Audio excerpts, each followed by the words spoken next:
Olá, prezados irmãos em Cristo, que alegria estarmos de volta, juntos, embora à distância, juntos, porém, através da tecnologia.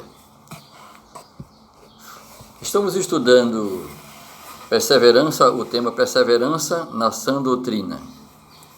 As epístolas 1ª e 2ª a Timóteo e Tito são conhecidas como epístolas pastorais, por conterem muitas informações acerca da administração eclesiástica, isto é, os assuntos com os quais a igreja lida sempre.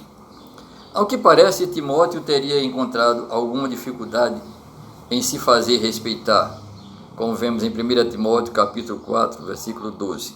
Assim, tanto Timóteo quanto Tito deveriam zelar pela sã doutrina e ensiná-la aos outros. E vemos isso em 1 Timóteo capítulo 4, versículos 11 a 12, capítulo 6, versículo 2, Tito 2, 1, versículo 15 e ainda Tito capítulo 3, versículo 8.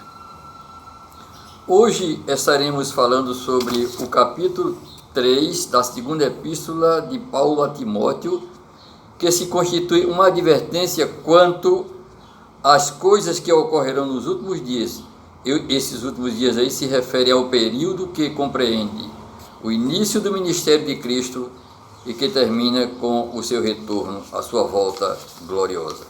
Assim, Paulo instrui a Timóteo acerca de 3 coisas. Paulo instrui a Timóteo basicamente acerca de 3 coisas. Primeiro, ele deveria fugir dos falsos líderes, capítulo 3, versículos de 1 a 9. Segundo, ele deveria seguir somente os verdadeiros líderes, versículos 10 a 12. E, finalmente, ele deveria permanecer na palavra de Deus, versículos 13 a 17. No versículo 10 lemos: Tu, porém, tens seguido de perto o meu ensino, procedimento, propósito, fé, longanimidade, amor, perseverança. O ensino ou a doutrina do apóstolo Paulo era verdadeiro em relação à palavra de Deus e fiel à pessoa do Senhor Jesus Cristo. Ele, portanto, era coerente com aquilo que pregava. A longanimidade de Paulo foi provada por sua atitude para com os seus perseguidores, para com os seus críticos e também por seus sofrimentos. Longanimidade significa paciência diante das aflições, das irritações, das perseguições. Assim, ele demonstrava amor, mesmo não sendo amado, e era perseverante, ainda que em meio às dificuldades, em meio às perseguições, os problemas. No versículo 11 está escrito: As minhas perseguições e os meus sofrimentos, quais me aconteceram em Antioquia, Icônio e Listra, que variadas perseguições tenho suportado, de todas, entretanto, me livrou o Senhor.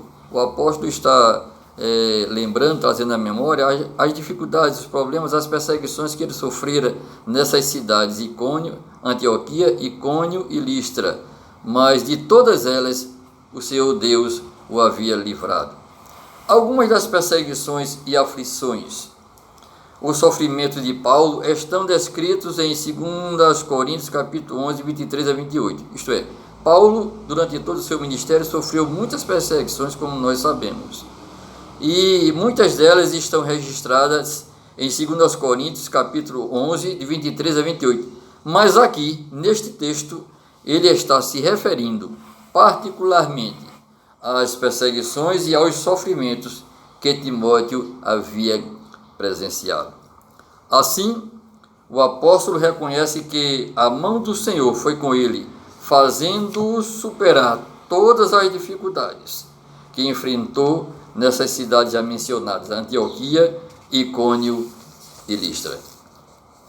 No versículo 12, Paulo declara: Ora, todos quantos querem viver piedosamente em Cristo Jesus serão perseguidos. Vou repetir.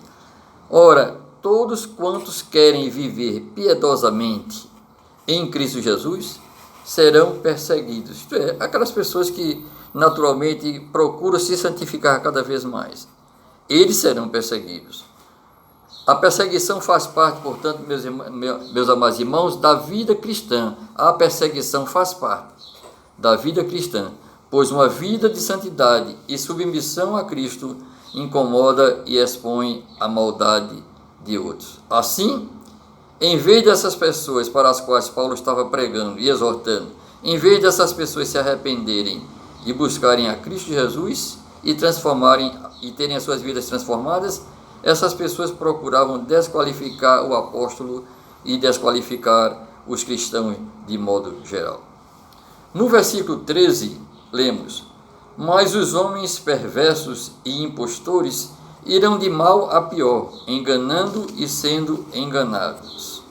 Isto é, eles eram enganados por Satanás e estavam procurando enganar outras pessoas.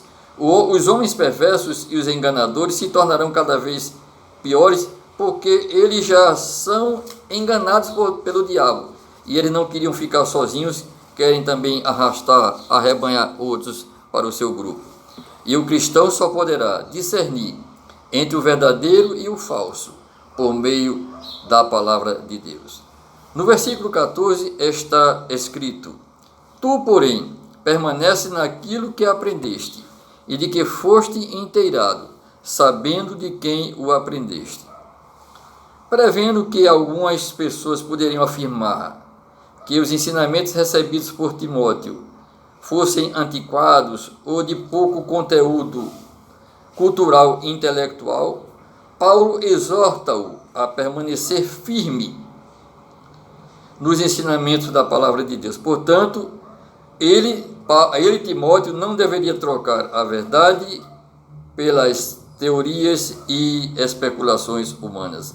Assim, os ensinamentos das Sagradas Letras aí se refere ao Velho Testamento, como vemos no versículo 15, assim os ensinamentos das Sagradas Letras, de que ele estava inteirado, de que Timóteo era conhecedor desde a sua infância, jamais poderiam ser esquecidos.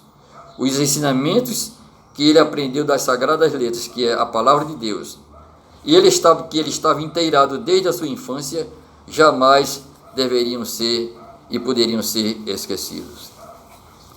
Nos versículos 16 a 17, Paulo declara: toda a Escritura é inspirada por Deus e útil para o ensino, para a repreensão, para a correção, para a educação na justiça, a fim de que o homem de Deus seja perfeito e perfeitamente habilitado para toda boa obra.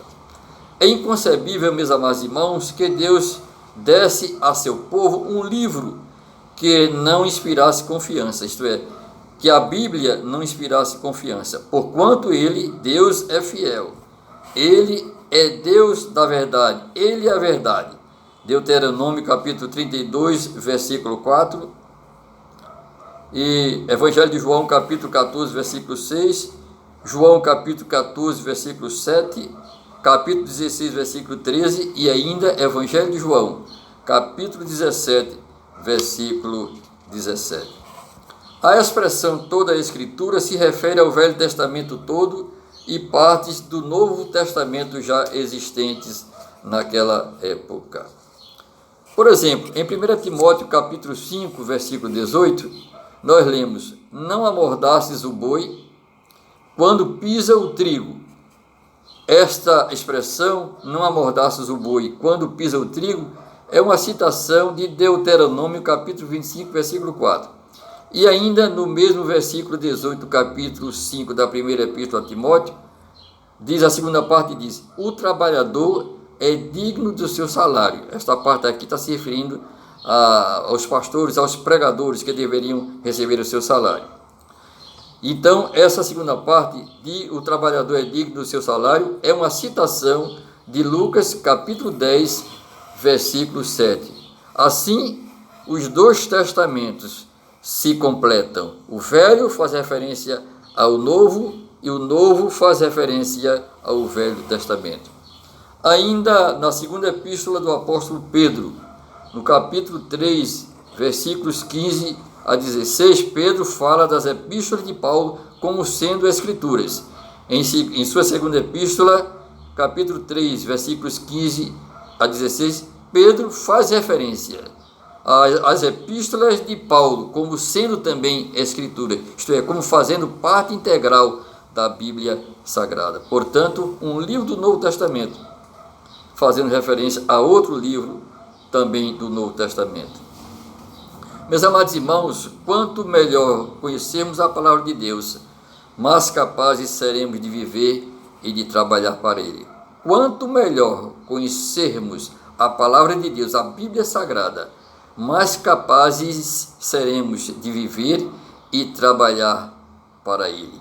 E ainda que os dias sejam maus, como diz ainda o apóstolo Paulo aos Efésios, capítulo 5, versículo 16, ainda que os dias sejam maus, a pandemia, as enfermidades de modo geral, as dificuldades, os problemas, as perseguições, ainda que os dias sejam maus, conhecendo a palavra de Deus, poderemos ter a alegria de viver, ou melhor, de ver outras pessoas conhecendo a verdade. Permanecendo a perseverança na sã doutrina. Que Deus nos abençoe e que possamos ser perseverantes na sã doutrina, que é a palavra de Deus. Que Ele nos abençoe. Amém.